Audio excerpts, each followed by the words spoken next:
Après chaque match de l'OM, suivez le débrief Maritima avec The Barber Company Marseille. Votre coiffeur homme et barbier pour tous les styles. The Barber Company Marseille. 2 adresses. Galerie Géant La Valentine et rue Montaigne à Saint-Barnabé. Maritima. Le débrief. Ouais, vous l'avez attendu à la voix de Karim. On est tous un petit peu désabusés après cette nouvelle défaite de l'Olympique de Marseille. La 3e de suite en championnat. Ce soir, c'est face à Lille. Défaite 3-1 des Marseillais en ouverture de la 28e journée de Ligue 1. Si vous souhaitez réagir, poussez un coup de gueule, donnez votre réaction 04 42 41 36 15 04 42 41 36-15. Jacques, ce soir, est-ce que l'Olympique de Marseille a touché le fond ? Oui. C'est le mot. L'Olympique de Marseille a touché le fond. On doit être objectif. Oui, il y a des blessés. Oui, jusque-là, on peut le comprendre. Il y a certaines choses. Par contre, l'état d'esprit n'y est plus. Les qualités des joueurs n'y sont plus. Les idées de jeu n'y sont plus. Il y a absolument plus rien qui se passe dans cette équipe. Bien entendu, il sera tout simplement impossible de penser au changement de coach, de quoi que ce soit. Donc, moi, je vais lancer un appel au secours. Au secours, Monsieur le Président, l'actionnaire, Monsieur McCourt, Monsieur Longoria. Il va falloir à un moment donné prendre vos responsabilités, descendre dans le vestiaire, expliquer certaines choses, montrer les dents, montrer ce que vous voulez, montrer que dans ce club il y a une autorité. Parce que sans autorité, tu ne réussis rien dans la vie. Et je pense que ce club est tout simplement abandonné. J'ai l'impression d'avoir un bateau qui est en pleine tempête et il y a malheureusement le gouvernail qui ne fonctionne plus. C'est ce que ressemble ce club actuellement. Ouais, on va accueillir Zapi, supporter de l'Olympique de Marseille, qui va nous donner lui aussi son sentiment. Salut Zapi. Salut. Zapi, même sentiment, et est-ce que tu rejoins Jacques sur ce qu'il dit? Il manque un capitaine dans ce bateau marseillais. Il manque le véritable commandant de bord qui est Pablo Longoria. On attend une réaction, notamment lui de sa part dans le vestiaire marseillais, qu'il montre, comme il disait Jacques, l'autorité marseillaise. Tout à fait, c'est une catastrophe. L'OM est à la dérive. Voilà, on n'a plus rien à attendre. La fin de saison va être très longue. Et voilà, on est une équipe, il n'y a pas de mental. Il n'y a aucun mental, aucune ambition. Il n'y a rien. Le club, il me semble à l'abandon. On n'entend pas le président actionnaire, on n'entend rien. Donc, voilà, l'OM est à la dérive. Bon, j'espère que la saison, il ne va pas y avoir trop d'incidents avec les supporters. Parce que, bon, malheureusement, on connaît le public à Marseille. Il est chaud. Et bon, ça risque peut-être de déraper. Moi, j'ai peur pour cette fin de saison. Voilà. Zapi sur cette deuxième mi-temps, finalement, face à Lille ce soir, l'OM s'est écroulé, l'OM s'est effondré. Quand on fait des fautes comme on fait, Enrique, les défenseurs, on n'a pas le niveau. Il y a 2 joueurs qui ont le niveau à l'OM, c'est Balerdi et Aubameyang devant, voilà. Le mec, il fait ce qu'il peut, à l'âge qu'il a, il arrive encore à brouiller les cartes, mais autrement, le reste, c'est tout à jeter. Hein. On n'a pas le mental, dans cette équipe. Aucun mental. C'est la saison, ça. On ne sait pas. La préparation qui n'a pas été bonne. Je sais pas quoi penser. Hein. Zapi, sur le match de ce soir, qu'est-ce qui t'a le plus frappé aux yeux? Le manque d'ambition, le manque de mental. On n'est pas bon. On n'est pas bon, et voilà, c'est tout, hein, tout simplement. Il faut tirer les enseignements. Hein. Bon, maintenant, il faut changer l'année prochaine? Il faut déjà vite trouver un coach pour préparer la saison prochaine, parce que là, cette année, on n'attend plus rien. Et puis voir la saison prochaine qui va. Parce que je pense que le choix du coach va être primordial, hein, pour moi. Hein. Après, il y a des gens compétents qui doivent savoir ce qu'ils ont à faire. Hein.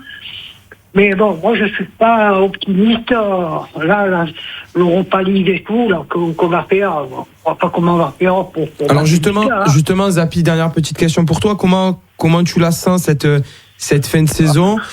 Il reste encore quelques matchs de Ligue 1, des matchs importants avec la réception notamment de Nice et de Lens en championnat. Il y aura cette double confrontation face à Benfica.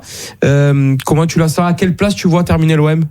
L'OM, je les vois terminer entre la 12e place. Voilà, ils vont terminer les 10, je pense, et élimination contre Benfica. Moi, je vois rien. Je ne vois pas comment on va faire pour battre Benfica. Ou alors, il faudrait les sursaut. Tiens, après, au football, tout peut arriver. Mais ce que j'ai vu ce soir, c'est catastrophique. Catastrophique. On peut prétendre à rien avec le match qu'on a vu ce soir. On va à Lille. Lille, c'est une bonne équipe, mais bon, ça va. C'est pas non plus une équipe. Bon, voilà, on fait des cadeaux. Ouais, comme notamment sur ce premier but avec cette passe en retrait de Luis Enrique. Le deuxième but également avec une erreur de Amin Harit. Et bon, le troisième but, il n'y a rien à dire. C'est une action très bien construite de la part des Lillois. Merci en tout cas, Zapi, d'avoir réagi. On sait que c'est pas évident de réagir des fois après une défaite comme ça de l'Olympique de Marseille. Très difficile. Mais merci en tout cas d'avoir été avec nous sur Maritima. Jacques, c'est vrai que ce soir, il y a la défaite face au LOSC. Et on le dit régulièrement, il y a encore cette note d'espoir en Ligue Europa. Mais comment préparer un match de Ligue Europa si important avec une telle prestation ce soir face à Lille? Parce que quand on regarde Benfica n'a plus perdu en toute compétition confondue depuis un mois. Donc c'est une équipe en forme. Et on aura jeudi soir un OM qui sera encore une fois malade. Oui, mais bien entendu, dans la vie, il faut être objectif. C'est même pas de savoir, c'est comment penser, espérer récupérer quoi que ce soit contre le Benfica. Ces matchs-là, si tu réagis comme ça, tu ne prépares pas bien ton match. Si tu es dans le déni, en pensant que tu es capable de faire quelque chose contre le Benfica, tu vas morfler. Donc il faut arriver à prendre conscience de ce qui se passe actuellement à l'OM, c'est-à-dire que c'est le néant complet, qu'il va falloir rapidement mettre les choses à plat, avec beaucoup de joueurs, leur expliquer que à ce niveau-là, c'est quand même inquiétant et que c'est tout simplement inadmissible de voir de telles prestations. Il y a des joueurs qui ont été titulaires en début de rencontre. On parle de Enrique, on parle même de Pape Gueye qui a été complètement transparent. On continue et encore avec Asdin Ounahi. Chaque fois, on espère. On m'a dit oui, il a fait une bonne Coupe du Monde, mais moi, ses capacités en sélection, ça ne me concerne pas. Je vois à l'OM, il a été complètement nul. Quentin Merlin, ça continue dans la médiocrité, c'est-à-dire contre Paris Saint-Germain, il a été médiocre. Là, il continue encore dans la médiocrité. Tu rajoutes derrière à ça un Samuel Gigot qui rentre, qui fait des ajustements. Alors oui, c'est bien des tacles glissés, des ballons en l'air, des joueurs qui sont juste moyens. La grinta, la fameuse grinta, des dégagements dans les tribunes. Enzo, je suis désolé, mais ce genre de prestation, beaucoup de joueurs amateurs sont capables de le faire. Tu rajoutes à ça Ulysse Garcia qui fait son boulot, mais qui est juste moyen. Donc il se passe plus rien. Et les entrants, ils sont encore plus mauvais que les sortants. Donc on a espéré avec une arrivée mercato Mumbagna, on s'est dit quand même ils nous ont pas pris un joueur, un fantôme. Eh ben c'est un fantôme supplémentaire, Mumbagna. Voilà, qui arrive. Il est rentré 25 minutes. Mumbagna, ce soir, il arrive du club de Bodo Glimt en Norvège. Il avait pourtant fait des bons débuts avec 2 buts, il me semble, lors de ses débuts. Mais c'est vrai que depuis quelque temps, Faris Mumbagna, il est rentré à la 66e minute à la place de Luis Enrique. C'est vrai qu'on en attend beaucoup plus de Faris Mumbagna. On va prendre le sentiment de Kevin, supporter marseillais. Salut Kevin. Salut tout le monde, merci pour l'invitation. Kevin, avec grand plaisir. Kevin, même quand l'OM est revenu au score à 2-1, même là, on n'a pas senti une équipe marseillaise qui y croyait. Et je sais pas toi, mais en tout cas, nous sur le plateau également, on n'y croyait forcément pas à cette égalisation marseillaise. Très honnêtement, je vous écoutais, j'écoutais le live sur Maritima et sur la même lignée que la vôtre, même après la réduction du score, tu n'as pas senti Alors déjà, nous, vous dans votre voix, mais nous, chez nous, dans notre âme de supporter, on se dit, bon, ça réduit le score, ça va peut-être pousser un petit peu derrière, ça va donner un second souffle, un dernier petit élan pour aller chercher l'égalisation.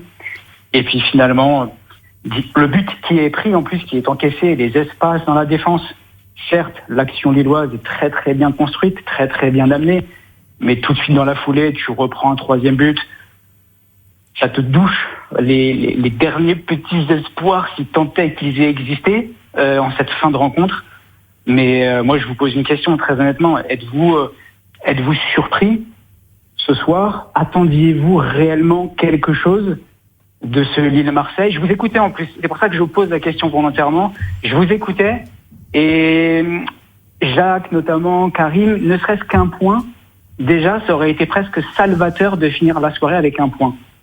C'est dire à quel point l'OM d'aujourd'hui, dans ce moment, c'est triste et encore, je pense. Et toi, Kevin, du coup, tu poses cette question. Je vais te laisser y répondre du coup à cette question. Est-ce que finalement, même avant le match, tu te disais, un point, ça serait un très bon résultat pour les Marseillais au vu de la dynamique et au vu aussi de ce que propose Lille ces derniers temps? Très honnêtement, même pas, parce que en fait, c'est un petit peu compliqué de se positionner en réalité sur cette question. C'est pour ça qu'elle est en fait pas très simple à répondre, parce que oui, la dynamique lilloise, elle est une équipe pleine de confiance, qui a de super résultats, qui joue, qui va finir, je pense, dans les 4 premiers. Ce sera mérité parce que c'est une très belle équipe. Mais pour autant, l'OM devait gagner pour espérer accrocher encore un petit bout d'espoir de finir dans ce fameux top 4. Même si, bon, en finale, est-ce que vraiment cet Olympique de Marseille a le niveau? On se pose toujours la question, mais Jacques, je rebondis sur ce que disait Kevin dans son intervention très pointilleuse et une très bonne analyse. Il parlait de confiance, de cette équipe lilloise qui est en confiance. Finalement, ça s'est ressenti sur le terrain parce que on n'a pas vu une équipe lilloise qui a surclassé les Marseillais, notamment en première mi-temps. Mais on a senti que malgré tout, cette équipe de Lille, elle pouvait à tout moment pointer ce coup de poignard. Et finalement, c'est une erreur marseillaise qui permet aux Lillois de marquer. Mais c'est vrai que ce mot de confiance, il est très important. Confiance, mais c'est nous qui les avons mis en confiance. Mais ils étaient en plein doute avant qu'ils marquent ce but. Tu les as sentis véritablement en plein doute? Tu les as sentis en danger? Ils étaient aussi mal que nous. C'est-à-dire qu'ils ont fait beaucoup de bêtises. Ils n'ont pas fait de bonnes passes. Ils étaient en grande difficulté, eux aussi. Je les ai trouvés en première mi-temps pas très à l'aise. Je suis pas tellement d'accord avec toi, Jacques. Si je peux me permettre de... Non, mais je t'en prie, je vais finir en disant que j'ai vu une équipe lilloise avec très peu d'occasions en première mi-temps. Ils ont eu 2 ou 3 minces occasions et tu les as vus métamorphoser après le but que tu as inscrit, qu'ils ont inscrit, parce que on a un but inscrit, excusez-moi l'expression, grâce à cause de 2 conneries de notre part. De conneries grossières, et tu les as mis en confiance. Et à partir du moment où ils ont été à confiance, à ce moment-là, tu as vu un Rémi Cabella tout simplement métamorphosé, avec des capacités de râteau, avec ce fameux but, un enroulé magnifique. Ils ont été métamorphosés. Donc dans notre tête, on reste sur ce qui s'est passé après les buts, et évidemment, tu restes ancré, mais en première mi-temps, j'ai pas tremblé avec les Lille, moi. J'ai pas vu un Lille qui nous a mis en grand danger. À quel moment ils nous ont mis en grand danger, Lille? À quel moment? Mais ils ont pas été mis en danger également, eux. On va juste voir Kevin, si tu voulais réagir sur ce qu'il disait déjà, Kevin. Oui, juste sur ce petit point-là. Je pense que ce que voulait dire Renzo, c'était dans le sens, parce que moi, c'est ce que j'ai ressenti aussi. À aucun moment dans le match, j'ai senti un Lille. Certes, je te rejoins, Jacques, tu as raison. C'était pas pourtant un grand Lille ce soir. Franchement, pas un grand Lille du tout même. Mais à aucun moment, je n'ai vu un Lille un peu tremblé. Je les ai sentis tranquilles, pas du tout bousculés, pas du tout gênés. Alors on les y a bien aidés, évidemment. Mais pas du tout. Voilà, peut-être sur le point de basculer dans le déséquilibre. C'était serein, calme, et je pense que c'est ce que voulait dire Renzo. Ouais, c'est justement ça. Mais c'était aux Marseillais de les faire trembler à ces Lillois, et on n'a pas pu le faire. Ils n'y sont pas arrivés. Et est-ce que tu y crois pour Benfica, toi, Kevin, on est supporter marseillais. On peut que y croire, mais sincèrement, au fond de toi, est-ce que tu y crois véritablement ? Honnêtement, non.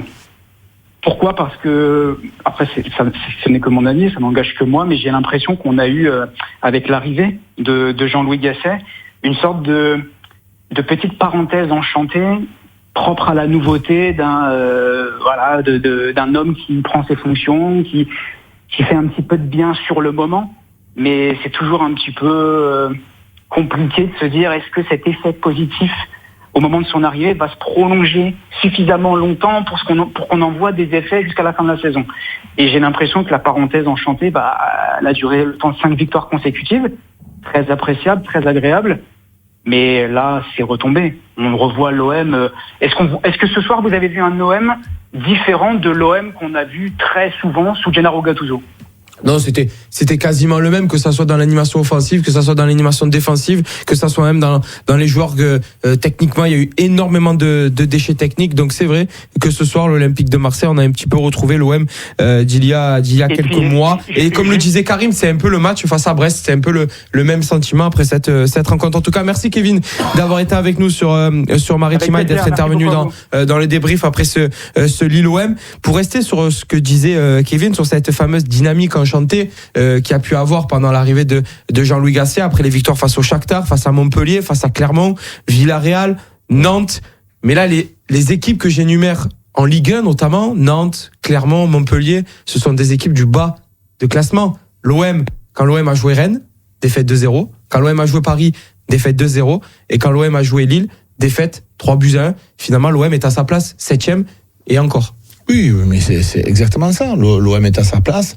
Alors, on va nous répondre qu'effectivement, il manque beaucoup de joueurs. Oui, mais ça prendra...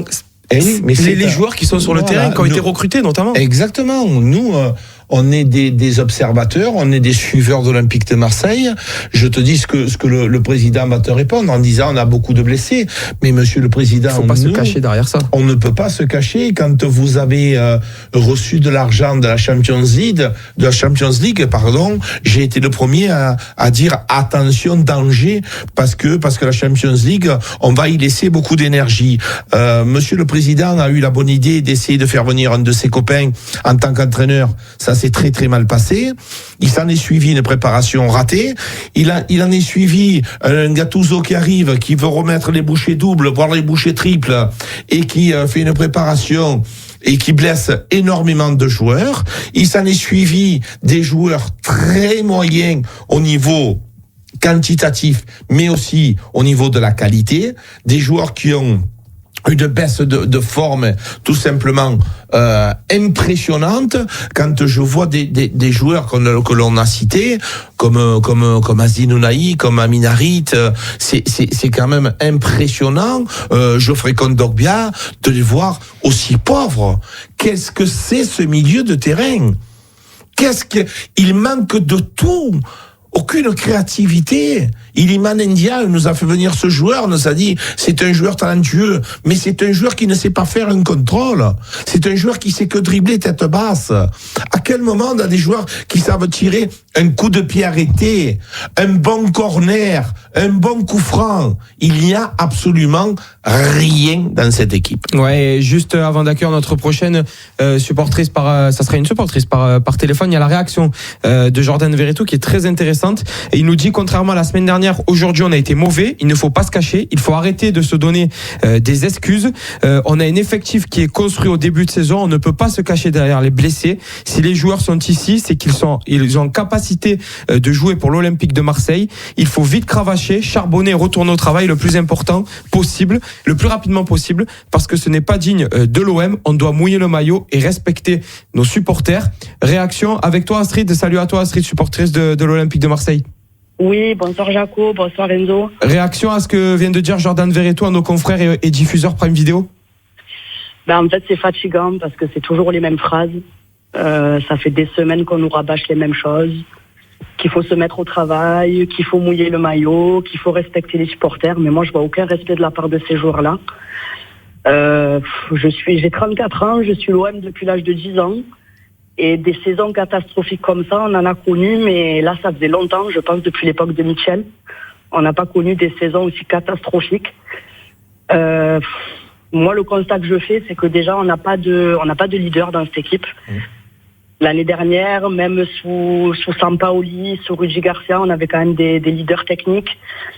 On n'a pas mis un seul coup franc direct cette saison. Tous les coups francs sont ratés. Les occasions sont gâchées. On n'arrive pas à aligner 3 passes. Franchement, dans le jeu, c'est lamentable. Astrid, toi, tu pointes du doigt plus qu'il manque un ou plusieurs leaders techniques de terrain ou un ou plusieurs leaders de vestiaire. Qu'est-ce qui manque le plus à l'OM ? Les deux. Moi, je pense qu'on n'a pas les joueurs. Les joueurs, en fait, j'ai l'impression qu'ils n'ont pas de caractère. Voilà, l'année dernière, on avait Matteo Guendouzi, on avait Dimitri Payet, même s'il jouait pas beaucoup, apparemment dans le vestiaire, il pesait. Enfin voilà, on a eu beaucoup de joueurs de cette trempe-là, et cette saison, je trouve qu'on n'en a pas, en fait. On n'a pas de joueurs avec du caractère. Et franchement, sur l'effectif de cette saison, je garderai peut-être 2 ou 3 joueurs pour la saison prochaine, mais le reste, je pense qu'ils n'ont pas les épaules pour porter le maillot de l'OM. Est-ce qu'on peut attendre quelque chose encore de ce groupe finalement pour cette fin de saison, Astrid ? Moi, honnêtement, j'attends plus rien. La vérité, ce soir, j'ai regardé le match. En début de seconde mi-temps, j'ai arrêté de regarder. J'ai même pas vu la fin du match. J'ai même pas vu les buts. J'ai rien vu parce que je sentais que ce match-là, on le tenait pas. Et la défaite, elle est logique. Donc, et vu les matchs qui arrivent, je pense que la fin de saison, elle va être très, très compliquée. Astrid, est-ce que ce sentiment, tu le ressens autour de toi avec des amis avec lesquels tu parles, qui suivent l'Olympique de Marseille ? Est-ce que c'est vraiment un sentiment qui se multiplie ? Tu prends l'exemple du fait que tu n'as plus regardé le match, tu n'as pas regardé le match jusqu'à la fin. Est-ce que ton avis se multiplie aussi autour de toi quand tu discutes avec des amis à toi ? Ah oui, bien sûr. Autour de moi, on est tous supporters de l'OM. Et autour de moi, on n'a que des avis négatifs. Pourtant, comme disait Paco tout à l'heure, on est quand même des supporters, on est optimistes. On essaye toujours de voir le bon côté des choses, mais là, c'est trop compliqué. Moi, j'arrive plus à trouver de points positifs dans cette équipe. J'ai l'impression qu'ils n'ont même pas envie de se battre, en fait. Dès qu'on a des occasions, une possibilité de contre, on rate tout, on fait les mauvais choix, c'est poussif. Même les matchs, ils deviennent ennuyants, en fait. C'est triste. Ouais, c'est vrai qu'il n'y a pas beaucoup de points positifs et Jaco, c'est alarmant parce que même quand il y a des défaites, on arrive toujours à soulever quelque chose de positif. Mais là, ce soir, allez, on va dire encore Leonardo Balerdi, qui est peut-être le seul point positif de cette soirée. Collectivement, il n'y a rien qui ressort ce soir. Tu as entendu ce que disait Astrid ? C'est frustrant. Elle a été supporter de l'OM. Les gens en ont assez. Ils sont en train de nous user. On a besoin d'avoir des joueurs avec une autre mentalité, avec des joueurs avec un peu de qualité. On demande de nous respecter. Et là, on se sent pas respecté. C'est quand Marc nous demande régulièrement après les matchs qu'est-ce qu'il a manqué. Mais tu peux pas le citer, ce qu'il a manqué. Il manque de tout. Il manque de tout, et quand on voit à l'image, pendant qu'on parle, ce Coréen qui arrive de je ne sais où, de la Lune, alors on y tape sur la tête à lui, mais c'est quand même le représentant du fiasco de l'Olympique de Marseille. Qu'est-ce qui se passe dans les têtes de tous ces joueurs ? Il faut nous expliquer. Mais ça va être dur d'essayer de nous expliquer, parce que là, de ce que j'ai vu ce soir, c'est tout simplement incompréhensible. Ouais, très compliqué cette situation autour de l'Olympique de Marseille. En tout cas, merci Astrid d'avoir été avec nous, d'avoir appelé, d'avoir réagi.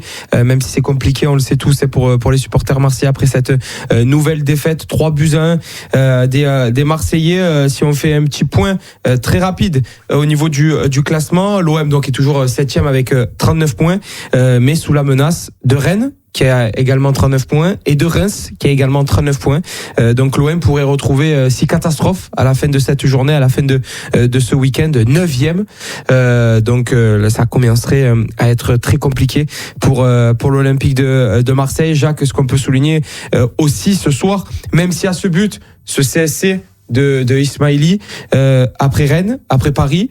Même si ce soir il y a un but, ça fait 3 matchs qu'il n'y a aucun buteur marseillais qui marque. Donc ça montre la pauvreté offensive en ce moment des Marseillais. Et oui, et on retombe dans nos travers. Quand on en parlait sur Gattuso, on est obligé d'en parler ce soir aussi pour Jean-Louis Gasset.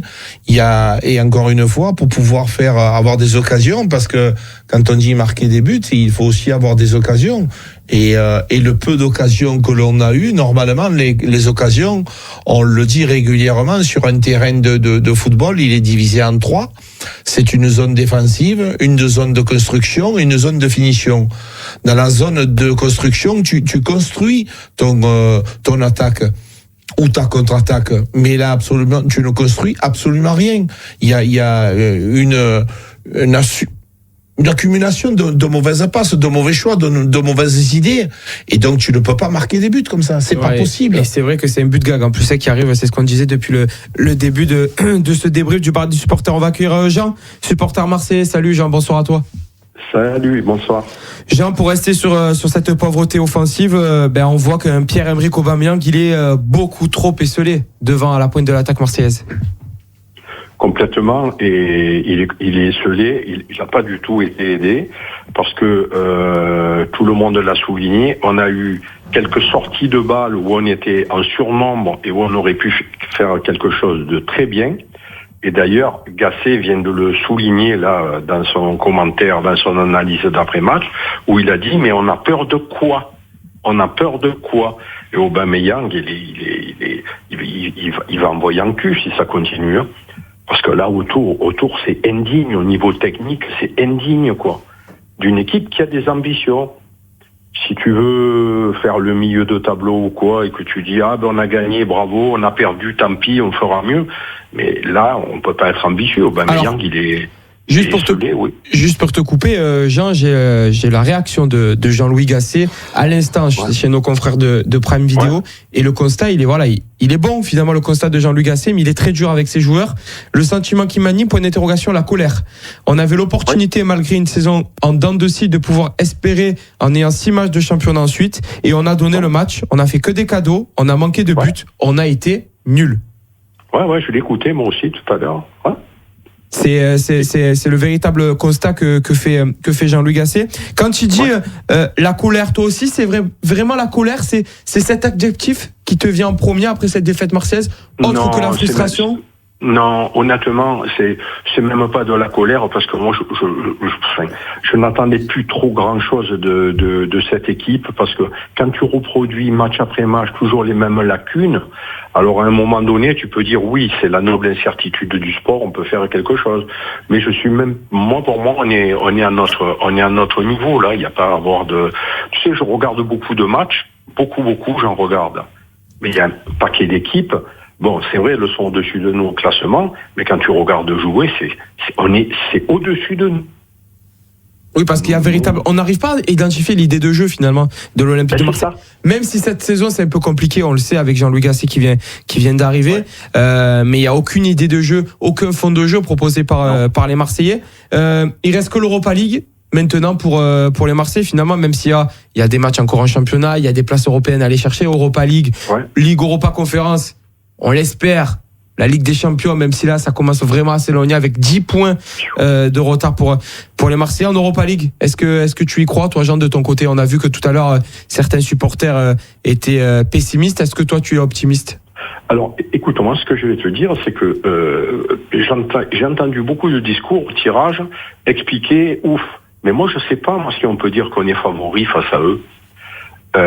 Et il va falloir. Alors oui, pour répondre complètement à ta question, si on montre pas autre chose que ce qu'on a montré là sur les derniers matchs, on va se faire retourner.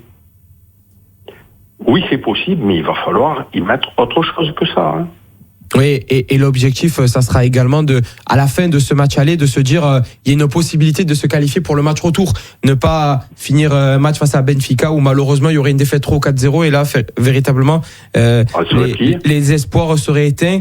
Et malheureusement, au match retour au stade Vélodrome, la fête du football n'aura pas lieu. C'est en tout cas pas ce qu'on espère pour l'Olympique de Marseille. En tout cas, merci Jean d'avoir été avec nous sur Maritima, d'avoir pris du temps pour appeler et réagir après cette défaite de l'Olympique de Marseille. On rappelle, défaite 3-1 des Marseillais, avec le constat de Jean-Louis Gasset ce soir, qui dit tout simplement que son équipe a été nulle. Et il rajoute même que les blessés, je n'en parle jamais, il y a 11 joueurs qui jouent. Bien sûr qu'il y a des joueurs importants qui ne sont pas là, mais il va falloir finir la saison avec ces joueurs. On joue de cette manière, on donne des matchs, c'est honteux. Donc véritablement, on a un Jean-Louis Gasset qui est très énervé après cette défaite 3-1 face à Lille, et l'Olympique de Marseille qui est 7e au classement ce soir. Parlons aussi je le disais tout à l'heure, de la note positive ce soir, encore une fois, parce que même quand il y a débâcle, on sort toujours le même joueur, et c'est Leonardo Balerdi, Jacques. Même quand il y a du naufrage, encore une fois ce soir, le seul à ne pas se noyer, c'est Balerdi. Heureusement. Il se noie pas parce qu'il est respectueux, du maillot, il est respectueux de l'identité, du football surtout. Il se respecte à lui et il respecte le football. Donc, quand tu as des joueurs comme ça, ça fait du bien, heureusement. Parce que quand tu es entraîneur d'une équipe de pitres comme ça, franchement, ça fait de la peine.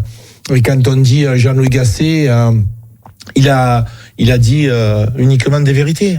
Et les vérités, il faut le dire. Elles sont toujours bonnes à dire. Ouais, toujours bonne à dire pour essayer de remobiliser ce groupe marseillais, que ça va être compliqué malgré tout de le remobiliser. Et on va accueillir Christopher, supporter de l'Olympique de Marseille. Salut à toi, Christopher. Salut Enzo, salut Jacques. Christopher, c'est vrai qu'il y a encore une désillusion ce soir, il y a encore une débâcle. Parlons de Jean-Louis Gasset, parce qu'il en a parlé, Jacques, et on en a parlé aussi ensemble de sa réaction d'après-match. Est-ce qu'on peut remettre en question ses choix ce soir de Jean-Louis Gasset? Franchement, moi, le choix que je comprends pas, c'est Unai. Pour moi, il a le niveau réserve, et encore. À un moment donné, il faut arrêter d'insister. Un joueur, il est pas bon. On voit qu'il nous apporte rien. Ce joueur, il est nul. Voilà, faut utiliser les termes. Il est nul. Dans le milieu de terrain, il sert à rien. À la récupération, il sert à rien. Chaque match où il est titulaire ou ne serait-ce qu'il rentre, c'est les mêmes constats. Il est mauvais. Donc je comprends pas pourquoi Kondogbia n'a pas commencé le match. Ça, c'est le point sur lequel je peux en vouloir un peu à Gasset. Après le reste, il fait avec ce qu'il a, avec les armes qu'il a, et malheureusement, ces armes, c'est des pistolets à eau. Voilà, on peut rien dire de plus. Ouais, Luis Enrique qui était titulaire, est-ce que tu l'as compris ou pas, sa titularisation à Luis Enrique? Luis Enrique, c'est une question que je me pose, c'est que les 2 matchs où il est revenu, on a dit ça y est, il a enfin explosé, il montre enfin son vrai niveau, et depuis plus rien. C'était un pari, franchement, lui ou Ndiaye, franchement, c'est pareil. Transparent ce soir, Luis Enrique, tu le confirmes? Oui, transparent comme la plupart de l'équipe, comme l'a dit tout à l'heure Jacques, si je dis pas de bêtises. Il n'y en a eu que 2 à peu près. Léo Balerdi, qui a été encore le seul Olympien pour moi qui avait le mérite d'être un peu regardé. Aubameyang, son face-à-face raté avec son ballon piqué en bois, là. À un moment donné, il doit rouler 100 fois avant, mais il veut toujours mettre le petit piqué, le beau but. Bon, juste après, il presse et ça fait un CFC pour Lille, mais sincèrement, après le reste, ça a jeté. Merlin, ça a été la marionnette de l'attaquant droit. Ulysse Garcia, c'était mauvais comme il n'en peut plus. Gigot, ça fait combien? Ça fait 2-3 mois qu'il est l'ombre de lui-même. Il a été mauvais sur le penalty, il ne doit jamais tacler. Angle fermé, il coupe le mec par derrière. Il nous coûte 2 buts. Sincèrement, non, ça y est. On n'attend plus rien de cette équipe, sincèrement. Je vous dis la vérité, on s'est pris les buts et j'ai même pas été surpris. Est-ce que finalement, Christopher, est-ce que finalement, alors, c'est peut-être une question un peu bizarre que je vais te poser, mais est-ce que finalement cette défaite, elle fait du bien en se disant, voilà, c'est bon. Au moins, on pense plus à la Ligue des Champions, on n'espère plus à la Ligue des Champions, et on redescend un petit peu sur terre et on se dit que voilà, l'objectif finalement, c'est l'Europa League ou la Ligue Europa Conférence. Mais dans tous les cas, pour moi, ça fait un petit moment que la Ligue des Champions elle a été oubliée. on se permettait de se moquer de Lyon, mais ils sont, si je dis pas de bêtises, à 4 points. 4 points. S'il y a victoire de Lyon ce week-end, voilà. Lyon reviendrait à 1 point de l'OM. Et qu'est-ce qu'on disait de Lyon en début d'année? On se moquait, on se permettait de se moquer, mais regardez-moi nous aujourd'hui. Ils sont en finale de la Coupe de France. Donc finalement, la saison de Lyon, elle est peut-être plus réussie que l'OM. Elle est plus réussie que la nôtre.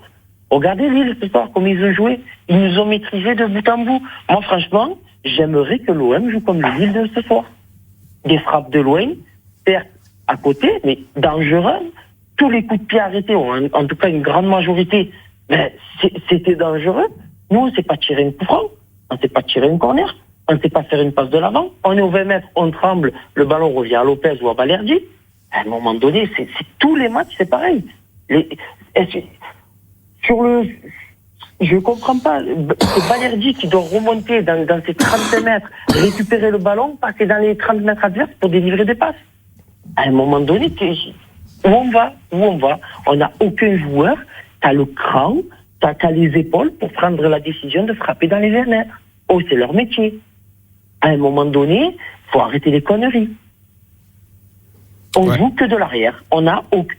C'est une équipe, comme elle disait l'auditrice juste avant, c'est une équipe sans caractère. On n'a aucun joueur à les épaules, à part Balerdi que je mets de côté parce que sincèrement depuis le début de la saison, heureusement qu'il est là.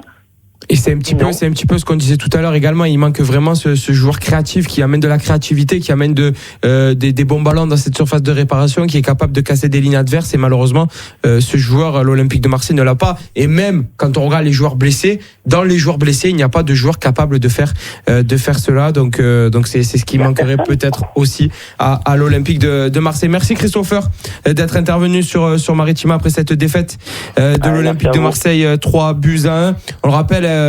C'est Jonathan David qui a ouvert le score à la 55e minute sur penalty après une faute de Samuel Gigot. 71e minute, Cabella, l'ancien Marseillais qui transforme d'une magnifique enroulée du pied droit ce deuxième but lillois. Il y a eu une réduction du score sur un but gag contre son camp de Ismaili, mais 2 minutes plus tard, on n'a même pas espéré à une potentielle égalisation parce que 2 minutes plus tard, la 83e, Gudmundsson a planté le 3e but lillois, synonyme de victoire pour cette équipe de Lille. Outre, Jacques, la défaite marseillaise ce soir, il y a d'autres mauvaises nouvelles. C'est la suspension probable de Leonardo Balerdi. Pardon, pas de Leonardo Balerdi, la suspension de Amin Harit. C'est sûr, Amin Harit. Et à voir Samuel Gigot qui avait pris du sursis. Donc en plus de ça, il y a encore 2 joueurs qui seront absents face à Toulouse. Oui. Dans tous les cas de figure, quand tu vois le talent de ces joueurs, tu te dis bon, finalement tu peux le faire remplacer par des jeunes et ça sera pas très préjudiciable. Quand je veux analyser le match de Samuel Gigot, je veux bien qu'on puisse lui vanter certains mérites. Mais je ne trouve pas beaucoup. On a revu l'action du penalty. À aucun moment il y a le danger. Et il avait la possibilité de pas faire penalty. Donc voilà, franchement, très déçu Enzo. Ouais, on le voit encore une fois, et ce Jonathan David qui vient s'excentrer sur le côté, malheureusement Samuel Gigot qui tacle et qui commet ce penalty. On va terminer ce débrief du bar des supporters avec Steph qui nous a rejoint. Salut à toi Steph, et ouais, je te le dis quand même, bon anniversaire à toi. On aurait aimé un autre cadeau pour toi Steph, mais malheureusement cette défaite de l'Olympique de Marseille, quel est ton avis, ton sentiment à toi? Déjà, merci mon frérot. Mon cadeau, c'est d'être né avec ce sang bleu et blanc, avec ce club-là, je dis bien ce club-là, cette institution-là, d'être très fier d'être au stade depuis plus de 30 ans. Mais par contre, d'être écœuré d'avoir ces joueurs-là qui ne nous représentent pas. Et ça fait quelques semaines qu'on le dit, qu'on se répète. Là, ce soir, sincèrement, ce qu'on a vu, c'est tout simplement catastrophique. Je rejoins Jacques à 200%, la première mi-temps. Les 2 équipes, énormément d'erreurs. Zegrova, tu l'as pas vu, parce que lui aussi ratait tout. Et comme d'habitude, comme à chaque fois, c'était tout seul. Donc ce soir, Gigot, on peut dire ce qu'on veut, il est complètement passé à côté des coups qu'il a voulu faire. Il doit jamais tacler, il doit juste forcer un peu plus pour essayer de l'enfermer un petit peu plus pour pas qu'il puisse tenter de frapper du pied gauche. Après, sur le but de Cabella, il se fait manger dans l'impact à la tête. tout juste s'il saute par Jonathan David, et après tu arrives qui va inventer un extérieur du pied, mais en plus on se permet de faire des inventions en plein axe 25 mètres, récupération en roulé but, et après Verretou, au bout d'un moment, quand on regarde sur le troisième but, le mec il marche, il te fait une relance, avant que le ballon revienne dans la surface, il te fait une relance à l'aveugle, comme il a eu fait il y a 2 matchs, dans l'axe, sans regarder, le ballon il part sur le côté, il ne fait même pas l'effort de revenir dans la surface, et il y a but, et au moins 2 se prend le 4e but, parce que pareil, il perd le ballon, il s'arrête. Moi je veux bien, comme je te l'ai dit, ces joueurs ne nous représentent pas, ces joueurs ne sont pas dignes de porter ce maillot-là. Donc voilà, que cette saison se finisse, que vraiment on fasse le ménage, parce que tu en gardes 3-4, pas plus. Toi tu n'attends plus rien, Steph, de cette saison? J'attends plus rien. On va encore dire quoi? Et si jeudi, et si face à Toulouse, et si face à Nice, et si plus rien. Voilà, je vais être poli, j'ai pas envie de parler mal. Je me suis dit, ne t'énerve pas, je suis en train de monter en pression tout seul, là, tu vois. Voilà. Et encore une fois, je me répète encore une fois, je l'ai dit tout à l'heure, dans le BDS, c'est encore 1000 mecs qui ont traversé la France. 1000 mecs qui donnent de leur temps, qui donnent de leur argent, qui sont pas avec leur famille pour supporter ce club, pour supporter ces piètres joueurs, si je peux appeler ça des joueurs, parce que pour moi, ils ne méritent même pas d'avoir ce nom-là. Un Coréen, d'où il tire le coup franc? D'où il n'y a personne, un Verretou, combien de semaines et semaines on va se répéter? D'où il tire un corner? D'où il tire les coups francs? Il n'y a pas un joueur dans cette équipe qui va y aller et qui va leur dire allez, arrache-toi de là, va te replacer, tu touches le ballon. Ouais, mais cette image, Steph, cette image, elle montre qu'il n'y a pas finalement de leader dans cette équipe. La faute à qui? Combien de fois on l'a répété? Je suis désolé. Quand il a fait les choses bien, on a su le dire. On a toujours essayé, on essaye à pratiquement 100% d'être juste dans cette émission. Tout le temps. Pablo Longoria a tué l'Olympique de Marseille cette saison. On peut me raconter toutes les excuses, toutes les fausses excuses. Pablo Longoria, avec les choix de Marcelino et ce qu'il en suit derrière, a tué la saison de l'Olympique de Marseille et le projet que, quand il est venu à la tête, il a voulu impliquer. Il a bien marché sur les 2 saisons et demie avec Sampaoli et Tudor, où oui, on se reconnaissait dans cette équipe, ça allait de l'avant, ça jouait dans la verticalité, il fait 2 podiums, et pour quelle raison il a tout changé? Tout ça pour faire du copinage. Donc il a tué la saison et le projet de l'Olympique de Marseille. Parce que maintenant, pour repartir de l'avant, tu vas repartir à 0. Et qui va tâcher des joueurs à qui tu donnes 450 000 euros quand tu vois un Verretou? Qui va te le prendre à Verretou à 450 000 euros? Personne. Donc le mec, il partira jamais. Qui va te prendre un Kondogbia avec le salaire que tu lui donnes? Personne, parce que le mec, il partira jamais. Et après, on s'étonne qu'un gars, il demande 3 fois son salaire, quand tu vois le salaire de ces gens-là, qui mettent pas un pied devant l'autre, et que tu vas prendre un Coréen à 450 000 euros par mois. Fais-moi jouer un U19 ce soir, à la place de faire rentrer, il sert à rien. Donne du temps de jeu au minot. Pourquoi on se prive de ça? La saison, elle est morte. Pourquoi on se prive? Moi, je sais pas, il y a des choix qui sont faits que je comprends pas. Il n'y a aucun maître à bord dans le bateau. Aucun. Aubameyang, il est là, tu le garderas parce qu'il fait ses matchs, mais, je me répète, ce n'est pas un meneur d'homme. Il est au-dessus de tout le monde, il a 2-3 niveaux au-dessus de tout ce qu'il y a dans cette équipe. Ça se voit, il n'y a pas photo. Mais j'aimerais qu'ils prennent un peu les commandes. Ou Gigot porte le brassard encore ce soir. Il faut arrêter les conneries. Ce soir, il est encore, tout simplement, s'il a 2 sur 10, et encore, je suis gentil. Bon, j'en peux plus de cette équipe. J'en peux plus.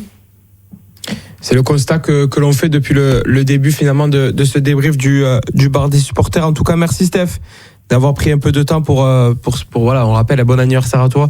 On aurait aimé une issue plus favorable, plus joyeuse pour ce match entre l'Olympique. 43 ans, 43 ans. 23, je t'ai dit. 43. Au moins, on peut dire qu'on rigole. Et 43 années de supporters de l'Olympique de Marseille. Il n'y a plus que ça, frérot. Il y a encore rajoute 9 mois, parce que même dans le ventre, j'avais déjà le samedi. Mais bon, on se relèvera comme ça a toujours été le cas. Mais on ne peut pas accepter et on ne peut pas rester sous silence quand on voit des joueurs qui se foutent de cette institution et des millions de supporters de l'Olympique de Marseille. Moi, je ne peux pas laisser passer. Voilà, les gars. Merci, Steph. Merci d'avoir été avec nous sur Maritima. Jaco, dernière petite question pour toi avant de conclure définitivement ce débrief. Comment préparer ce match face à Benfica, parce que c'est peut-être le match de la dernière chance pour cette saison. Comment le préparer après cette défaite? Si je dois le préparer, je vais déjà voir la direction, prendre un rendez-vous. Carrément. Oui. Si je suis l'entraîneur, je vais voir le président directement. J'ai besoin d'avoir quelque chose de beaucoup plus fort parce que là on a touché le fond et l'entraîneur plus son adjoint ne pourra pas les régler les problèmes là. Tu as vu que là il est défait, l'entraîneur. Il a dit on a été nuls. Et lui aussi, il a besoin d'un coup de boost aussi, c'est normal. Donc, on a besoin d'un président qui nous revigore un peu tout ce beau monde, même pour la presse, pour le supporter, qui fasse un appel en disant on a besoin de vous. J'ai compris pas mal de choses. J'ai fait une réunion. J'ai compris qu'il fallait bouger certaines choses, mais c'est obligatoire, indispensable. Indispensable pour rebondir et pour essayer de se relever après cette défaite 3-1 de l'Olympique de Marseille face à Lille. On le rappelle, OM est 7e au classement, mais il reste tous les matchs de la Ligue 1 à jouer de cette 28e journée de championnat. Bon, on en reparlera bien entendu dans le bar des supporters dès lundi après un week-end malheureux pour l'Olympique de Marseille, mais on vous souhaite quand même un très très bon week-end à l'écoute de Maritima.